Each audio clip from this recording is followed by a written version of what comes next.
बाबा साहेब अम्बेडकर किसी भी एक जाति विशेष, किसी भी एक धर्म विशेष के नेता नहीं है, अपितु ये उस सभी वर्गों के नेता हैं जो अपने अधिकारों से अनभिज्ञ हैं।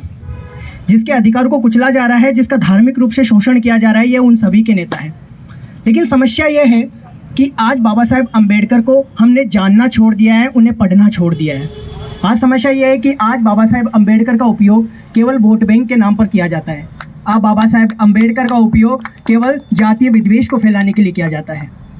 और भगत सिंह ने भी कहा था कि Britishers can kill me but they can not kill my thoughts, they can destroy my body but they can not destroy my spirit. अर्थात व्यक्ति के देह को मारा जा सकता है लेकिन उसके विचारों को नहीं।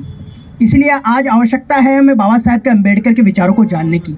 और भारतीय सनातन की संस्कृति भी ये परिलक्षित करती है जब वह कहती है कि जाति न पूछो साध की, पूछ लीजिए ज्ञान, बोल करो तलवार का, पड़ा रहने दो म्यान।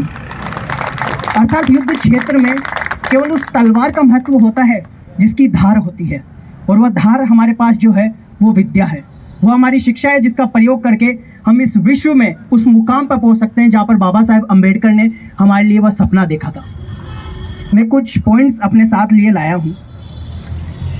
आज बाबा साहेब अम्बेडकर के इस मंच के माध्यम से मैं चाहता हूं कि बाबा साहेब अम्बेडकर के कुछ विचारों को आपके समक्ष रखूं।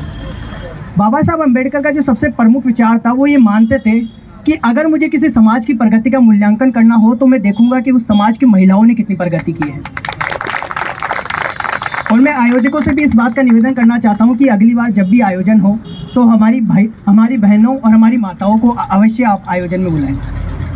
बाबा साहेब अम्बेडकर के महिलाओं के प्रति जो किए गए विचार थे वो उनके कुछ कार्यों से परिलक्षित होते हैं।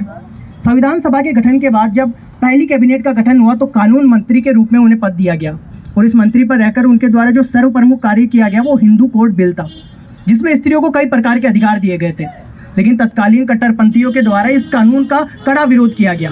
नेहरू को तो संविधान सभा में यहाँ तक करना पड़ा कि यदि ये विधेयक पारित नहीं हुआ तो हमारी इस सरकार का राष्ट्र की सत्ता में अस्तित्व में रहना असंभव है। लेकिन कट्टरपंथियों के दबाव में ये विधेयक तब पारित नहीं हो सका। लेकिन हमारे बाबा साहेब अम्बेडकर की महत्ता देखिए कि उन्होंने इस कारण से कानून मंत्री जैसे पद से त्यागपत्र दे दिया। ये उनकी इस महत्ता को प्रदर्शित करता है। क्या आपको पता है कि बाबा साहेब अम्बेडकर को बाबा साहेब अम्बेडकर क्यों कहा जाता है? बाबा साहेब अम्बेडकर के जीवन में एक महिला का बहुत बड़ा योगदान है। क्या आप उसका नाम बता सकते हैं? रमाबाई अम्बेडकर, उनकी पत्नी।